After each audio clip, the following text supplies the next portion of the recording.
Sun news நேயர்களுக்கு வணக்கம். Apollo மருத்துவமனை வழங்கும் நலம் தரும் நல் மருத்துவம் நிகழ்ச்சிக்கு உங்களை அன்போடு வரவேற்கிறோம். இன்றைய நிகழ்ச்சியில் சிறப்பு விருந்தினராக நம்மோடு இணைந்திருக்கிறார் மருத்துவர் ராஜ் பிரசன்னா அவர்கள். வணக்கம் டாக்டர். வணக்கம் சார். நீங்கள் இந்த ஃபிசியோதெரப்பி துறையில் ஒரு நிபுணத்துவம் பெற்றவர் அப்படிங்கிறத நான் அறிஞ்சேன். மருத்துவருடைய கடமை அப்படிங்கிறது ஒரு அறுவை சிகிச்சை.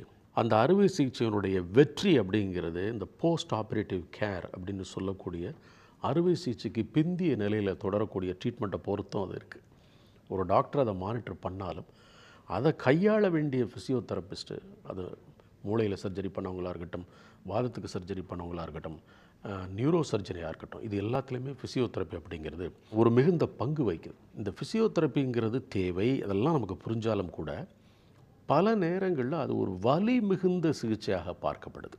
சொல்லுவாங்க, ஐயோ அது ஃபிசியோதெரபிஸ்ட் பண்ணுவோம், ஐயோ வலி கத்திடுவாங்க, சிலத்தில் உயிரே போயிருங்க அப்படிம்பாங்க. ஆனால் அவங்களுக்கு என்ன, இதெல்லாம் பண்ணால் தான் நம்ம சரியாகுங்கிற நம்பிக்கை கொஞ்சம் நேரம் அவங்கள கொண்டு போகும். நீங்கள் ஒரு ரொபாட்டிக் துறையில் ஃபிசியோதெரப்பி அப்படிங்கிற ஒரு விஷயத்தை வேறெங்கும் இல்லாத வகையில் அறிமுகப்படுத்திருக்கிறதாக சொல்கிறீங்க. அது கேட்கும்போது அப்பா ஏதோ ஒரு பெரிய ரிலீஃப் இருக்குது போல இருக்கு அப்படின்னு ஒரு சின்ன சந்தோஷத்தை கொடுக்குது. நான் நிறையா நேரம் எடுத்துக்கல. நீங்கள் சொல்லுங்கள், ரொபாட்டிக் துறையில் ஃபிசியோதெரப்பின்னு என்னென்னு எனக்கு முதல்ல சொல்லுங்கள், நான் உள்ளே வர்றேன். ரோபோட்டிக்ஸை பற்றி பேசுகிறதுக்கு முன்னாடி I would just like to quote ஒரு famous line by the famous robotic scientist Michael பிராடின்றவர் 1985 அவர் என்ன சொல்லியிருக்காருன்னா, robotics is an intelligent connection of perception to action. அதாவது நம்ம எண்ணங்கள் என்னவோ அதுதான் நமக்கு ஆக்ஷனாக வெளியே வருது. நம்ம so whatever you think it reciprocates. நினைக்கிற விஷயம் அந்த இடத்துல நடக்கணும். ஸோ இதுக்கு ரோபோட்டிக் தொழில்நுட்பம் ரொம்ப ஹெல்ப்ஃபுல்லாக இருக்குது. நீங்கள் சொன்னீங்க பேஷண்ட்ஸ்க்கு ஃபிசியோதெரப்பி ஒரு மிகவும் வலி மிகுந்த சிகிச்சையாக இருக்குன்னு. ஆக்சுவல் நம்ம பார்த்தோம்னா ஃபிசியோதெரப்பி நம்ம கொடுக்குறதே வலி நிவாரணியாக தான் நம்ம கொடுக்குறோம். வலியை போக்கக்கூடிய சிகிச்சையாக கொடுக்குறோம். ஆனால் நீங்கள் சொன்னது இட்ஸ் 100% உண்மை. எப்போ இந்த பிரச்சனை ஏற்படுதுன்னு பார்த்தீங்கன்னா, போஸ்ட் ஆப்ரேட்டிவ் கேராக ஃபிசியோதெரப்பி நம்ம கொடுக்கறதுக்கு முன்னாடி ப்ரீ ஆப்ரேட்டிவாகவே பேஷண்ட்ஸை நம்ம ட்ரெயின் பண்ணிட்டோம். அவங்களுக்கு போஸ்ட் ஆப்ரேட்டிவாக என்னென்ன ப்ராப்ளம்ஸ் வரும், அதை எப்படி கையாளணும், அதுக்குள்ளான பயிற்சிகளை அவங்க ப்ரீ ஆப்ரேட்டிவாகவே நம்ம ட்ரைனிங் கொடுக்கும்போது அவங்களுக்கு அந்த போஸ்ட் ஆப்ரேட்டிவ் கேர் மனசு அதை ஏற்றுக்குது, பின்னால் எடுத்துக்கும், ஈஸியாகவும் இருக்கும். They can understand. அதனால் இப்போ நம்ம என்ன என்கரேஜ் பண்ணுறோம்னா, ரொம்ப ப்ரீ ஆப்ரேட்டிவ் ஃபிசியோதெரப்பிக்கு ரொம்ப இம்பார்ட்டன்ஸ் கொடுக்குறோம். ஓகே, ஒரு பேஷண்ட் சர்ஜரிக்கு போகிறதுக்கு முன்னாடியே அவங்களுக்கு ப்ரீ ஆப்ரேட்டிவ் கேர் ஆஃப் ஃபிசியோதெரப்பியை கொடுத்துட்றாங்க. ஸோ இந்த சர்ஜரி முடிஞ்சிச்சுன்னா உங்களுக்கு எவ்வளோ நாளைக்கு நாங்கள் என்ன பண்ணுவோம் அப்படிங்கிற கேரை முன்னாலேயே சொல்லிடுறதுனால அவங்க பின்னால் அதை ஜீரணிச்சு. ஆமாம், என்ன பண்ணணும், நீங்கள் எப்படி நீங்கள் பெட்டை விட்டு எழுந்திரிச்சு உட்காரணும், எப்படி நீங்கள் நடக்கணும், பொசிஷனிங் எல்லாமே நம்ம டீச் பண்ணிவிடுவோம். இது ஜென்ரல் ஃபிசியோதெரப்பி. நம்ம இந்த ரோபோட்டிக்ஸ்னு இன்றைக்கி நம்ம பேசக்கூடிய சப்ஜெக்ட் பார்த்திங்கன்னா, இது நியூரோ ரீஹாபிலிட்டேஷனில் நம்ம மெயினாக யூஸ் பண்ணுறோம். நியூரோ ரீஹாபிலிட்டேஷன் வரும்போது இந்த நரம்பியல் சம்பந்தப்பட்ட பாதிப்புகள் உள்ள பேஷண்ட்ஸுக்கு தான் நம்ம இந்த ரோபோட்டிக் சிகிச்சை கொடுக்குறோம். என்ன இதில் நம்ம பெருசாக கொடுக்குறோம் அப்படின்னு நம்ம பார்த்தோன்னா, ஜென்ரலாக பேஷண்ட்ஸ் வித் இந்த நியூராலஜிக்கல் ப்ராப்ளம்ஸ் இருக்கிறவங்களுக்கு பார்த்திங்கன்னா ரொம்ப டிவாஸ்டிங் டிசபிலிட்டிஸ் இருக்கும். ஸோ அவங்களால கையை தூக்க முடியும், தி கேனாட் மூவ் தேர் ஹேண்ட்ஸோ, கை காலை தானாக அவங்களால அசைவு கொடுக்க முடியாது, மூமெண்ட்ஸ் கொடுக்க முடியாது. சில பேஷண்ட்ஸ் அன்கான்ஷியஸாக இருப்பாங்க, செமிகான்ஷியஸாக இருப்பாங்க, மசில் டைட்னஸ் இருக்கும், கண்ட்ராக்சர்ஸ் இருக்கும். ஸோ இந்த மாதிரி நிறைய ப்ராப்ளம்ஸ் அவங்களுக்கு இருக்கும். ஸோ இந்த மாதிரி பேஷண்ட்ஸ்க்கு நம்மளோட எய்ம் என்னென்னா, to give the maximum recovery possible. அவங்களுக்கு எவ்வளோ ரிக்கவரி கொடுக்க முடியும் அப்படின்றது தான் நம்மளோட கோல் இந்த ரோபோட்டிக் இதில். இப்போ நம்ம சொன்ன மாதிரி இதில் ப்ரீ ஆப்ரேட்டிவ் கேர்னு இல்லை. ஏன்னா நம்ம இப்போது ஒரு நியூராலஜிக்கல் ப்ராப்ளம் பேஷண்ட்ஸுக்கு ஏற்படுதுன்னும் போது, இப்போது ஒரு பிரெயின் ஸ்ட்ரோக்காகவே எடுத்துக்கலாம். இது நம்ம வரப்போகுதுன்னு நமக்கு தெரியாது. சடனாக they may be affected with a brain stroke. அவங்களுக்கு இதை பண்ண முடியாது, முன்னால் இது வரப்போகுது. ஆமாம், திடீர்னு ப்ரீ ஆப்ரேட்டிவாக சொல்ல முடியாது. ஸோ அந்த மாதிரி பேஷண்ட்ஸுக்கு நம்ம ஆரம்ப நிலையிலேருந்தே நம்ம இந்த ஃபிசியோதெரப்பி மருத்துவம் மற்றும் ரோபோட்டிக் மூலமாக நம்ம சிகிச்சைகள் கொடுக்கும்போது நல்ல ரெக்கவரி பாசிபிள் இருக்குது. ஜென்ரலாக இந்த ரோபோட்டிக்ஸ்னு நீங்கள் பார்த்தீங்கன்னு வச்சுக்கோங்களேன், நம்ம இது கிட்டத்தட்ட ஒரு அரௌண்ட் ஒரு 2000 இயரில் around 2002 it had a very good boom. அப்போ தான் பார்த்திங்கன்னா எல்லா துறையிலையுமே ரோபோட்டிக்ஸு நமக்கு மருத்துவத்துறையாகட்டும், அறுவை சிகிச்சை துறையாகட்டும், இல்லை தொழில்நுட்பத்துறை எல்லாத்துலேயுமே வந்து ரோபோட்டிக்ஸ் ஸ்டார்டட் டு பூம். அப்போ தான் நம்ம இந்த இயன்முறை மருத்துவம் மற்றும் புனர்வாழ்வுன்னு சொல்லக்கூடிய ஃபிசியோதெரப்பி அண்ட் ரீஹாபிலிட்டேஷனில் நம்ம வந்து இந்த ரோபோட்டிக்ஸை வந்து இந்தியாவிலேயே முதலாக நம்ம அப்போலோ மருத்துவமனை சென்னையில் தான் நம்ம இதை ஆரம்பித்தோம். இப்போ கிட்டத்தட்ட ஒரு 16-17 வருஷமாக நம்ம இந்த ரோபோட்டிக் தொழில்நுட்பத்தை பயன்படுத்தி இந்த நியூரோ ரீஹாபிலிட்டேஷன் சொல்லக்கூடிய வைத்தியங்கள் செஞ்சுக்கிட்டு வரோம். பேஷண்ட்ஸும் நல்ல have a very good improvement. நல்ல நார்மல் நம்ம கன்வென்ஷனல் ஃபிசியோதெரப்பியில் கொடுக்கக்கூடியதை விட இந்த ரோபோட்டிக்கில் வந்து நம்ம இன்னும் அட்வான்ஸ்டாக இம்ப்ரூவ்மெண்ட்ஸ் நல்லாவே இருக்குது. ஸோ அந்த காலகட்டத்தில் பார்த்தோம்னா நம்ம இந்த ஃபிசியோதெரப்பி போன்ற சிகிச்சைகளுக்கு மேலை நாடுகளுக்கு சென்று தான் நம்ம வைத்தியம் எடுக்கக்கூடிய நிலைமை இருந்த காலகட்டத்தில் இந்த மாதிரி ரோபோட்டிக் தொழில்நுட்பத்தை நம்ம இங்கே கொண்டு வந்ததுனால மேலை நாட்டுக்கள்லேருந்து நிறைய பேஷண்ட்ஸ் நம்மக்கிட்ட ட்ரீட்மெண்ட்டுக்கு வராங்க. இதில் ஒரு கொஸ்டின் இருக்குது. என்னென்னா, இந்த ரீஹேப் அப்படின்னு சொல்லக்கூடிய மறுவாழ்வு சிகிச்சை முறையோ மறுசீரமைப்பு சிகிச்சை முறை வாட்எவர் மேபி, இது வந்து இப்போ ஒருத்தர் வீட்டில் இருக்காங்கன்னா ஒரு ஃபிசியோதெரப்பி வீட்டுக்கு போவார், ஒரு ஹாஸ்பிட்டலில் வேறு ஒரு ஹாஸ்பிட்டல் இருக்காருன்னா அங்கே போவார். ஆனால் இந்த ரோபோட்டிக் எக்யூப்மெண்ட் இருக்கிற இடம் அப்போலோ ஹாஸ்பிட்டல் அப்படிங்கிறதுனால இங்கே வந்து தான் ஒரு ட்ரீட்மெண்ட் அந்த சிகிச்சை எடுத்துக்கக்கூடிய ஒரு சூழல் இருந்துச்சுன்னா அது நடைமுறையில் எந்த அளவுக்கு சாத்தியம்? காரணம் என்னென்னா, அவரை கூட்டிகிட்டு ஒரு ஆள் வேணும், ஒரு கார் வேணும், இல்லை ஒரு வண்டி வேணும், ஏதோ ஒன்று. ஏன்னா அவர் வந்து இயல்பாக நடக்க முடியாத செயலற்று போன ஒரு சூழலில் பெரும்பாலும் இருப்பாங்க. அவங்களுக்கு தான் நீங்கள் இதை பண்ணுறீங்க. இன்றைக்கு இருக்கிற சூழலில் ரெகுலரான அந்த ஒரு ஃபிசியோதெரப்பிக்கு 2 பேர் அசிஸ்டண்ட்டோட ஒருத்தரை கூட்டிகிட்டு வந்து ஒரு மிகப்பெரிய மருத்துவமனையில் இப்படி ஒரு சிகிச்சையை பண்ணிட்டு போகிறதுக்கான சாத்தியக்கூறுகள் எந்த அளவு? நான் ஏன் இந்த கேள்வியை கேட்குறேன் அப்படின்னா, இந்த மாதிரி சிகிச்சைகள் அந்த மருத்துவமனைக்கு வந்து தான் பண்ணணுமா, இல்லை இப்போ நம்ம நிறைய விஷயங்களை கையிலே எடுத்துகிட்டு போய் கையாளுற அளவுக்கு வந்துட்டோமே, அப்படி எளிய முறை இதில் ஏதாவது 1-2 விஷயத்துக்காவது இருக்கான்னு கேட்குறேன். இருக்குது. கண்டிப்பாக வந்து இதில் வந்து இப்போ அட்வான்ஸ்டு ரோபோட்டிக்ஸ்னு இப்போ நம்ம கொண்டு வந்துட்டுருக்கோம். அதில் என்னென்னா வந்து ஹோம் பேஸ்ட் கேர் கொடுக்குறோம். நம்ம இப்போ ஆர்டிஃபிஷியல் இன்டெலிஜென்ஸ் மூலமாக பேஷண்ட்ஸுக்கு சில ஆக்டிவிட்டீஸ் இப்போ நார்மல் ஒரு மொபைல் ஆப்லேயே நம்ம வந்து அவங்களுக்கு சில ஹோம் ப்ரோக்ராம்ஸை கொடுத்துட்டு அதை வந்து நம்ம இங்கே ஒரு டிஸ்டன்ஸ்லேருந்தே ஃபிசியோதெரபிஸ்ட் கேன் மானிட்டர் இன்றைக்கி பேஷண்ட்ஸ் எத்தனை முறை பண்ணாங்கன்றதை பார்க்கலாம். இது இப்போது வளர்ந்து வரக்கூடிய துறை. ஆனால் இப்போ நம்ம இந்த மெயினாக இந்த ரோபோட்டிக்ஸ் நம்ம பயன்படுத்தக்கூடியது பார்த்திங்கன்னா ஆரம்ப நிலையில், அதாவது இப்போ வந்து கான்செப்ட் என்னென்னு பார்த்தீங்கன்னா, earlier you mobilise faster the recovery. So நம்ம எவ்வளவுக்கு சீக்கிரமாக அந்த பேஷண்ட்ஸ்க்கு வந்து நம்ம ட்ரீட்மெண்ட்ஸ் ஆரம்பிக்கிறோம். இப்போ ஒரு வாதம் வந்த பேஷண்ட்டு, இல்லை ஒரு ஸ்பைனல் கார்டு இன்ஜுரி, முதுகு தண்டில் அடிப்பட்ட பேஷண்ட்ஸ் இருக்காங்க, கை கால் செயலிழந்து இருக்காங்கன்னா அவங்களுக்கு நம்ம எவ்வளவு துரிதமாக நம்ம வந்து அந்த ட்ரீட்மெண்ட்ஸ் ஆரம்பிக்கிறோமோ அவங்களோட ரிகவரி மச் பெட்டராக இருக்கும். ஸோ இப்போ நம்ம ப்ரொலாங் பெட் ரெஸ்ட் கொடுக்கும்போது பெட் ரெஸ்ட் காம்ப்ளிகேஷன்ஸ் இருக்கும், ப்ரெஷர் சோர்ஸ், இல்லை ஆர்த்தோஸ்டாட்டிக் ஹைப்போடென்ஷன் சொல்லக்கூடிய ப்ராப்ளம்ஸ் எல்லாம் இருக்குது. அதெல்லாம் வந்து நம்ம இந்த ரோபோட்டிக் சிகிச்சை கொடுக்கும்போது ஆரம்ப நிலையிலேயே நம்ம அதை கட்டுப்படுத்திடலாம். ரோபோட்டிங்கிற ஒரு விஷயத்தை நம்ம பரவலாக பார்க்கும் பொழுது 2 அடிப்படையில் சொல்லுவாங்க. ஒன்று துல்லியம், ப்ரிசிஷன். இரண்டாவதாக நார்மலாக ரோபோட் இல்லாமல் ஒரு சர்ஜரி பண்ணப்பட்டால் 10 நாள் ஒருத்தர் மருத்துவமனையில் இருக்காருன்னா ரோபோட்டிக் சிகிச்சையில் 4 நாள் அவர் வீட்டுக்கு திரும்பலாம், 5 நாளில் வீட்டுக்கு திரும்பலாம்னு சொல்கிறது. அதை நான் அப்படியே உங்கள் ஃபிசியோதெரப்பி பக்கம் எடுத்துகிட்டு வர்றேன். நீங்கள் ஒரு ஃபிசியோதெரபிஸ்ட் வீட்டுக்கு போய் ஒருத்தருக்கு 10 நாள் பண்ணுறாரு, ஓகே, தினம் வீட்டுக்கு போய் இந்த இடத்துல ஒரு ரோபோட்டை வைக்கிறோம் நம்ம. அப்போ ரோபோட் பயன்படுத்துகிற இடத்துல ஒரு ஃபிசியோதெரபிஸ்ட் நார்மலாக தன்னுடைய செயல்பாடுகள்னால் 10 நாளைக்கு பண்ணக்கூடிய ஒரு சிகிச்சை ரோபோட்டில் பண்ணுறதுனால 5 நாள் ஆகுமா, 6 நாள் ஆகுமா, இல்லை அதே 10 நாள் தான் பண்ணுவோம், ஆனால் ப்ரிசிஷன் கூட இருக்குமா? வாட் இஸ் த டிஃப்ரென்ஸ் இதுக்கு அதுக்கும்? சரி, நீங்கள் சொன்ன மாதிரி precision is very high in robotics. இப்போ நம்ம வந்து ஃபிசியோதெரபிஸ்ட் வந்து ஒரு வீட்டுக்கு போய் சிகிச்சை பண்ணுறாங்க. இப்போ இந்த நியூராலஜிக்கல் பேஷண்ட்ஸை பற்றி பேசணும். இப்போ இந்த நியூராலஜிக்கல் பேஷண்ட்ஸ் பார்த்திங்கன்னா, இப்போது அவங்களோட உடல் பாரத்தை அவங்களாலே எடுத்துக்க முடியாத நிலைமையில தான் அவங்க ஆரம்ப நிலையில் இருப்பாங்க. அப்போ வந்து ஒரு ஃபிசியோதெரபிஸ்ட் ஒருவரோ 2வரோ வந்து அவங்கள சப்போர்ட் பண்ணுறாங்கன்னா entire weight is been taken by the physiotherapist. இப்போ ஒரு பேஷண்ட்டை வந்து காலை தூக்கி வைக்க சொல்கிறோம், அவர் எவ்வளோ அதுக்கு முயற்சி பண்ணுறாருன்றது வந்து நம்ம ஃபீல் பண்ண முடியாது. ஆனால் இந்த மெஷின்ஸில் வந்து எக்ஸாக்டாக சென்சார்ஸ் இருக்குது. ஸோ இந்த பேஷண்ட் வந்து இந்த அவருடைய எஃபிஷியன்சி இவ்வளவு தான். ஆமாம், நீங்கள் 50% எதிர்பார்க்குறீங்கன்னா சாரி இவர் 30% தான் தூக்குறாரு, காலை தூக்காதுன்னு மிஷின் சொல்லிடும். இல்லை, அந்த மசில்ஸில் அந்த கன்ட்ராக்ஷன் வருதான்னு கூட ஐடென்டிஃபை பண்ணிவிடும் அந்த மிஷின்ஸ். ஸோ அவ்வளோ ப்ரிசிஷனாக நமக்கு அது இஎம்ஜின்னு சொல்லுவோம். அது வந்து நம்ம இந்த மசில்ஸ் வந்து அந்த பேஷண்ட்டுக்கு வேலை பண்ணுதுன்றது நமக்கு ரிப்போர்ட் கொடுக்கும்போது இந்த மசில்ஸ் ஒர்க் பண்ணுதோ அந்த மசில்ஸை நம்ம ஃபோக்கஸ் பண்ணுவோம். ஸோ இம்ப்ரூவ்மெண்ட்ஸ் பண்ணுறதுக்கு இது போல் பல நுண்ணியமான நமக்கு அந்த இதெல்லாம் வந்து திங்ஸை வந்து இந்த ரோபோட்டிக்ஸில் வந்து நமக்கு will be able to identify. So always conventional therapy is conventional, robotics is an assisted technology.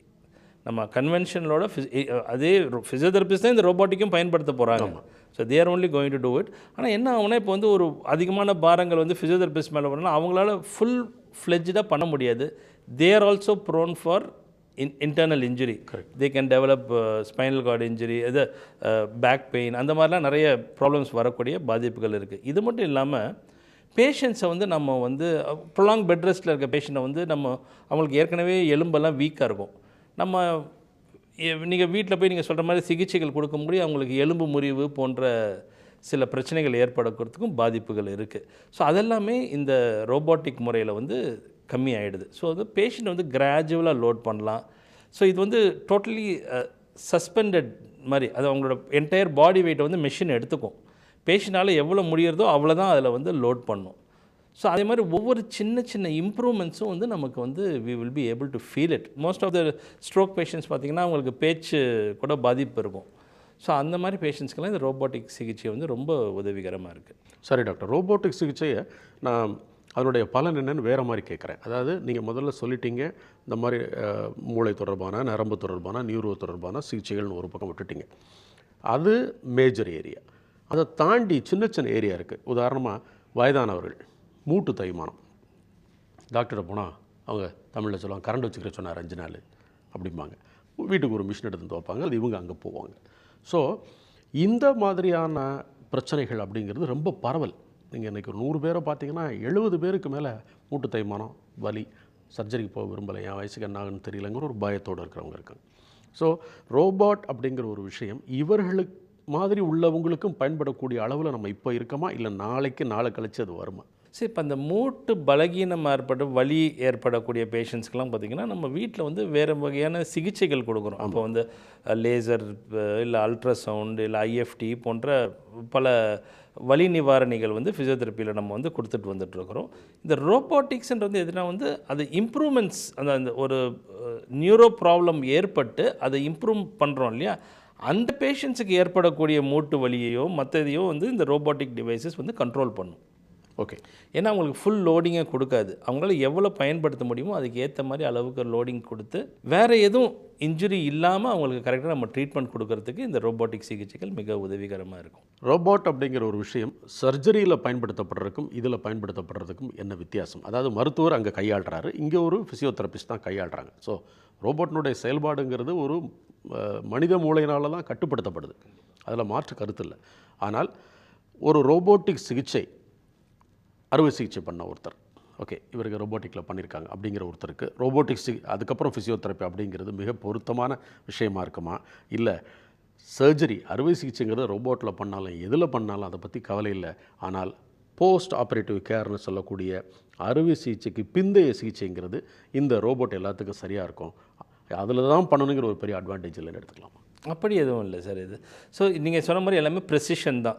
இப்போ நம்ம ரோபோட்டிக்ஸில் பண்ணும்போது இப்போ நுண்ணியமான இப்போ ஒரு பிரெயின் சர்ஜரி பண்ணுறாங்க இல்லை வந்து ஒரு ஹார்ட் சர்ஜரி பண்ணுறாங்கன்னா ரோபோட்டிக்ஸில் வந்து மச் மோர் ப்ரிசைஸாக under the control of a surgeon வந்து அது பண்ணிடுறாங்க. அது அதே போல் தான் இங்கே ஃபிசியோதெரப்பிலையும் வந்து அதில் வந்து நீங்கள் ரோபோட்டிக் மூலமாக அறுவை சிகிச்சை பண்ண பேஷண்ட்னாலும் சரி இல்லை நார்மலாக அறுவை சிகிச்சை பண்ண பேஷண்ட்னாலும் சரி அவங்களுக்கு ஏற்படக்கூடிய பாதிப்புகள்லேருந்து அவங்கள எவ்வளவு சீக்கிரமாக நம்ம அவங்கள வந்து மூமெண்ட்டை நம்ம இனிஷியேட் பண்ணுறோன்றது தான் இதில் முக்கியமானது. ஸோ இங்கே robotics are use for initiating the moments.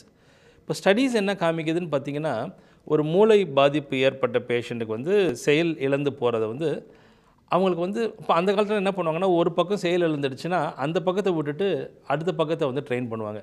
வலது கை இவருக்கு வரல, இடது கையிலே எல்லாத்தையுமே பயன்படுத்துங்க அப்படின்னு ட்ரைனிங் கொடுத்துட்ருந்தாங்க, ஏன்னா மொபிலிட்டி பண்ணுறதுக்கு. இன்றைக்கும் நம்ம பார்க்கலாம், நிறைய வாதம் வந்த பேஷண்ட்ஸ் பார்த்திங்கன்னா கை வந்து இப்படி மடங்கின மாதிரி, இது வந்து கார்டிக்கல் ஹேண்டுன்னு சொல்லுவோம். அதே மாதிரி கால் பார்த்திங்கன்னா வளைச்சி நடப்பாங்க, சர்க்கம்டக்டரி கெயிட்னு சொல்லுவோம். இதெல்லாம் வந்து அந்த யூனிலேட்ரல் நெக்லெக்ட்னு சொல்கிறது, ஒரு பக்க வந்து நம்ம அவாய்ட் பண்ணிடுறது. ஆனால் இந்த ரோபோட்டிக்ஸில் வந்து இப்போ என்ன பண்ணுறதுன்னா அந்த கான்செப்ட் தப்பு அப்படின்ட்டு the affected side has to be சரி பண்ணுறீங்க. ஆமாம், இழந்ததை வந்து நம்ம சரி பண்ணணுன்றது தான் இதோட மெயின் கான்செப்ட். ஸோ அதில் என்ன வருதுன்னா ரிப்பிட்டேட்டிவ் மூமெண்ட்ஸ், நம்ம மறுபடியும் நீங்கள் ஒரு மூமெண்ட்ஸை கொடுக்கும்போது அது வந்து அந்த மூளையில் இருக்கக்கூடிய இந்த நியூரோபிளாஸ்டிசிட்டின்னு சொல்கிற அந்த இறுகின தன்மையில் வந்து இந்த நியூ மூமெண்ட்ஸை வந்து நம்ம வந்து ரீட்ரெயின் பண்ணக்கூடிய அளவில் நம்ம இந்த ரோபோட்டிக் வந்து நமக்கு ரொம்ப ஹெல்ப்ஃபுல்லாக இருக்குன்றது ரிசர்ச்சில் ப்ரூவ் ஆகிருக்கு. எனக்கு ஒரு கை இப்படியே போச்சு, நான் ட்ரீட் பண்ணலை, இவருக்கு இந்த ஒரு கை இப்படி ஆனதுங்கிறது ஒரு 2 வருஷம் அல்லது 3 வருஷம் ஆயிடுச்சு, இப்படியே இருக்குது. இந்த ஒரு கையில் அவர் செயல்படுத்துகிறார். ஸோ இதை ரோபாட்டிக்கில் சரி பண்ணிட முடியுமா? ஏன் அதை கேட்குறேன்னா, இந்த மாதிரி கை ஒருத்தருக்கு ஆயிடுச்சு அல்லது கால் ஒருத்தருக்கு ஆயிடுச்சுன்னா ஒரு காலகட்டம் இருக்கும். எதுக்குமே எனக்கு 10 வருஷமாக இப்படி தான் இருந்துச்சு, ரோபோட்டு சரி பண்ணுமா அப்படிங்கிற கேள்வி இல்லை. ஆனால் ஒரு குறைந்தபட்ச காலகட்டம், 1 வருஷம் 2 வருஷம் 6 மாதம், இதை சரி பண்ணிடலாம் அப்படின்னு ஒரு நம்பிக்கை ரோபோட் கொடுக்கும்னா எவ்வளவு குறிப்பிட்ட காலத்துக்குள்ளே இந்த மாதிரி பாதிக்கப்பட்ட ஒருத்தர் அல்லது சரியாக கவனிக்கப்படாமல் விட்ட ஒருத்தர் அவருடைய பழைய நிலைமைக்கு திரும்புறதுக்கான காலமாகும். எவ்வளோ ஏர்லியாக நம்ம ட்ரீட்மெண்ட் ஸ்டார்ட் பண்ணுறோமோ அவ்வளோக்கு அளவு வந்து நமக்கு இம்ப்ரூவ்மெண்ட்ஸ் பெட்டராக இருக்கும். நம்ம ஜென்ரலாக இந்த மாதிரி ஒரு வாதம் வந்த பேஷண்ட்ஸோ இல்லை மூளை பாதிப்பு ஏற்பட்டவங்களுக்கோ பார்த்திங்கன்னா நம்ம ஸ்டேஜஸாக பிரிச்சுக்கலாம். ஸோ ஃபஸ்ட்டு வந்து அந்த 0 to 1 month அது வந்து நம்ம வந்து ஷாக் ஃபேஸ். அப்போ வந்து அவங்க ஃபுல்லாக மெடிக்கல் கேரில் இருப்பாங்க, ஐசியூவில் இருப்பாங்க, வெண்டிலேஷனில் இருப்பாங்க, அந்த போல் கேர் தான் முதல் 1 மாதத்துக்கு. ஸோ அடுத்தது பார்த்திங்கன்னா 1 to 3 months இது வந்து அக்யூட் ஃபேஸ் ஆஃப் ரீஹேப்னு சொல்லுவோம். இந்த டைமில் வந்து நம்ம இந்த போல் ட்ரீட்மெண்ட்ஸை ஆரம்பிச்சிடணும். 1 to 3 months வந்து முடிஞ்ச அளவுக்கு எவ்வளோக்கு பேஷண்ட் கோஆப்ரேட் பண்ண முடிகிறாரோ அதை ஆரம்பிச்சிடலாம். 3 மாதத்துலேருந்து 1 வருஷம் வரைக்கும் it's call the recovery phase, subacute phase of rehab or recovery ஃபேஸ்ன்னு சொல்லுவோம். ஸோ இது வந்து ரொம்ப முக்கியமான golden period. So 3 months to 1 year நம்ம என்ன அச்சீவ் பண்ணுறோமோ that will be a basis, ஒரு ஃபவுண்டேஷனாக அடுத்த 1 to 3 yearsக்கு இருக்கும். So 0 to 1 month, 1 to 3 months, 3 months to 1 year is golden period. Whatever is achieved during this period is utilized for 1 to 3 years. எந்த பேஷண்ட்டும் 3 வருஷத்துக்கு மேலே வராங்கனாலே அவங்க இப்போ நீங்கள் சொன்ன மாதிரி அந்த tightness, contractures only physiotherapy rehabilitation மூலமாக மட்டும் அவங்கள குணப்படுத்துறது கஷ்டமான விஷயமாயிடும். They have to undergo some other surgeries. ஒரு சர்ஜனோட ஒப்பீனியன், ஒரு ஃபிசிஷியனோட ஒப்பீனியனை எடுத்துகிட்டு அறுவை சிகிச்சைகள் மூலமாக அந்த டைட்டன் மசில்ஸை லூசன் பண்ணிவிட்டு மறுபடியும் நம்ம சிகிச்சை அளிக்கலாம். ஆனால் அந்த கோல்டன் பீரியட் தான் நமக்கு ரொம்ப முக்கியமான பீரியட். ஃபிசியோதெரப்பி அப்படிங்கிற ஒரு விஷயத்தை பொறுத்தளவில் ஒரு ஃபிசியோதெரபிஸ்ட், நீங்கள் சொன்னீங்க பேஷண்ட்டை தூக்குறது, அவருக்குமே சில பிரச்சனைகள் வரலாம். அவரை உட்கார வைக்கிறது, நடக்க வைக்கிறது, பாத்ரூம் கூட்டிகிட்டு போகிறதுன்னு பல விஷயங்கள். இது அத்தனையுமே இந்த ஃபிசியோதெரபிஸ்ட்டு ஒரு ரோபோவில் கண்ட்ரோல் பண்ணாருன்னா, ஃபிசியோதெரபிஸ்ட் ஏற்கனவே எத்தனை வருஷம் படிச்சிருக்காரோ அதுக்கப்புறம் இந்த ரோபோட்டிக்கை ட்ரைன் பண்ணுறதுக்கு அவர் தனியாக ஒரு படிப்பு படிக்கணும் இல்லையா? ஸோ இந்த ரோபோட்டிக் கண்ட்ரோல் பண்ணக்கூடிய அல்லது ரோபோட்டிக் சிகிச்சை தரக்கூடிய ஃபிசியோதெரபிஸ்ட்டுகள் அப்படிங்கிறவங்க ஒரு ஸ்பெஷலைஸ்டு ட்ரைனிங் ஃபிசியோதெரப்பியை தாண்டி எடுத்தவங்களா அவங்க? ஆமாம் சார். பேசிக்காக ஃபிசியோதெரப்பியில் ஒரு 4.5 வருடங்கள் வந்து அவங்க பேச்சுலர்ஸ் படிச்சுட்டு ஒரு 2 வருடம் வந்து மாஸ்டர்ஸ் படிச்சுட்டு தான் வராங்க. கிட்டத்தட்ட 6.5 வருடம் வந்து அவங்க வந்து இந்த துறையில் வந்து தே கெட் தெம்செல்ஃப் இது. ஸோ அப்போ வந்து நம்ம இந்த ரோபோட்டிக் சிகிச்சைகள் நம்ம எக்யூப்மெண்ட்ஸ் ஆரம்பிக்கும் போது they are given a training on the equipment. முதல்ல வந்து அவங்களுக்கு ஒரு 6 மாதத்துக்கு வந்து நம்ம இந்த முதல் 3 மாதம் வந்து டோட்டலாக ட்ரைனிங் கொடுத்துட்டோம். 3 மாதத்துலேருந்து அடுத்த 3 மாதம் வந்து அவங்கள பேஷண்ட்ஸில் வந்து நம்ம அதை அவங்கள கையாளும் முறைகளை சொல்லியும் நம்ம ஒரு 6 மாதம் ட்ரைனிங் கொடுத்து இதை இன்டர்நேஷ்னலாக சர்டிஃபை பண்ணுறோம். சர்டிஃபை பண்ணி இவங்க they are certified to use the ரோபோட்டிக்ஸ்னு சொன்னதுக்கு அப்புறம் தான் they will be using the robotics. ஒரு நார்மல் ஃபிசியோதெரபிஸ்ட் 10 நாள் பண்ணுற ஒரு விஷயத்தை ரோபோட் மூலமாக பண்ணும்பொழுது அந்த குறைகிற காலகட்டம் அப்படிங்கிறதுல அது யாரை பொறுத்து மாறுபடுகிறது? அதாவது எல்லாருக்கும் அது பொதுவாக இருக்கும்னு சொல்ல முடியாது. மூளை நரம்பு சிகிச்சை பண்ணவங்களுக்கு 10 நாளைக்கு பதிலாக 5 நாளில் சரியாயிருன்னு வச்சுக்கலாமா? இல்லை வேறு என்ன மாதிரியான சிகிச்சை பண்ணவங்களுக்கு இது வந்து மிக குறுகிய காலத்துக்குள்ளே ரிலீஃப் கொடுக்கும்? மூளை வாதம் ஏற்பட்டவங்க, அதே மாதிரி ஸ்பைனல் கார்டு இன்ஜுரி ஏற்பட்ட பேஷண்ட்ஸ், இவங்க எல்லாருக்குமே வந்து நம்ம நார்மல் ஃபிசியோதெரப்பி கொடுக்கறத விட ரோபோட்டிக் மூலமாக நம்ம சிகிச்சைகள் கொடுக்கும்போது அவங்களுக்கு நான் முதலே சொன்னது தான் வந்து அந்த மூளை வந்து அதோட செயல்பாட்டை மறந்து விடுது. ஸோ நம்ம வந்து நம்ம அதை வந்து ரீட்ரெயின் பண்ணுறோம். தூண்டு மட்டும் இல்லை, ரீட்ரெயின் பண்ணுறோம். நம்ம கரெக்டான முறையில் சொல்லி கொடுத்தா கரெக்டானது அந்த சிடியில் ரெக்கார்ட் ஆகும். ஓகே, நம்ம ராங் பேட்டர்ன்ஸ் சொல்லி கொடுக்கும்போது ராங் பேட்டர்ன்ஸ் ரெக்கார்ட் ஆகும். இந்த ராங் பேட்டர்ன்ஸை வரக்கூடாதுன்றதுக்கு தான் நம்ம இந்த ரோபோட்டிக்ஸ் மூலமாக கரெக்ட் பேட்டர்ன்ஸை நம்ம வந்து பிரெயினுக்கு ரீட்ரெயின் பண்ணுறோம். ஸோ டெஃபினட்டாக robotic has a very big advantage on patients improvement. தமிழ்நாட்டில் எத்தனை இடத்துல இந்த மாதிரி ரோபோட்டிக் சிகிச்சைகள் கிடைக்குது டாக்டர்? பரவலாக எல்லா இடத்துலையும் கிடைக்க ஆரம்பிச்சிருச்சா? ஆரம்ப காலகட்டத்தில் பார்த்தோம்னா மிக கடுமையான விலைகள், cost was very high. Okay. அப்போ வந்து குறிப்பிட்ட மருத்துவமனைகள் மட்டும்தான் இந்த ரோபோட்டிக் சிகிச்சையை வச்சுருந்தாங்க. அது நான் ஏற்கனவே சொன்னேன், இந்தியாவிலே முதல் முறையாக நம்ம அப்போலோ மருத்துவமனையில் தான் இதை ஆரம்பித்தோம். இப்போ இந்த ஒரு 15 வருடங்கள் இடைவெளியில் பார்த்தோன்னா, இப்போ குறிப்பாக சொல்லக்கூடிய ஒரு பெரிய பெரிய மருத்துவமனைகளில் வந்து ஒரு 4-5 மருத்துவமனையில் வந்து இந்தியாவில் வந்திருக்கு. முந்தி வந்து நம்ம எதர் இந்தியாவில் வந்து அப்போலோக்கு வரணும், இல்லை சிங்கப்பூர் போகணும், இல்லை யூஎஸ் போகணும், அந்த மாதிரி இருந்த காலகட்டங்கள் போய் இப்போது அரசு மருத்துவமனைகள்லேயே இப்போ நம்ம கொண்டு வரணுன்ற மாதிரி முயற்சிகள்லாம் ஃபிசியோதெரப்பி அசோசியேஷன் மூலமாகவும் சொல்லியிருக்காங்க. So government is also taking steps. North இந்தியாவிலலாம் சில கவர்மெண்ட் இன்ஸ்டிடியூஷன்ஸ்லேயே கூட வந்திருக்கு இப்போ இந்த ரோபோட்டிக் முறை சிகிச்சை. நான் நிகழ்ச்சியினுடைய ஆரம்பத்தில் சொன்னது மாதிரி இந்த உலகம் இனிமேல் அதிகமாக தேவைப்படக்கூடியது தேவைப்படுவோர் அப்படின்னு எடுத்துக்கிட்டோம்னா மருத்துவத்துறை சார்ந்த இடங்களில் மருத்துவர்கள் எவ்வளவு தேவையோ அதற்கு இணையாக ஃபிசியோதெரபிஸ்ட்டு கண்டிப்பாக தேவைப்படுவார்கள். அவருடைய பங்கு தான் மிகப்பெரிய பங்கு. அதை தான் நீங்கள் ரொம்ப அழகாக நீங்கள் எடுத்து சொன்னீங்க. இந்த நிகழ்ச்சியில் கலந்துக்கிட்டதுக்கு மிக்க நன்றி டாக்டர். தேங்க்யூ. நன்றி. உங்கள் கேள்விகளை அனுப்ப வேண்டிய மின்னஞ்சல் முகவரி mydoctor@apollohospitals.com. தொலைபேசி எண் 0440401066. சன் நியூஸ் வாட்ஸ்அப் சேனலை ஃபாலோ செய்யுங்கள். QR கோடை ஸ்கேன் செய்து சன் நியூஸோடு இணைந்திருங்கள்.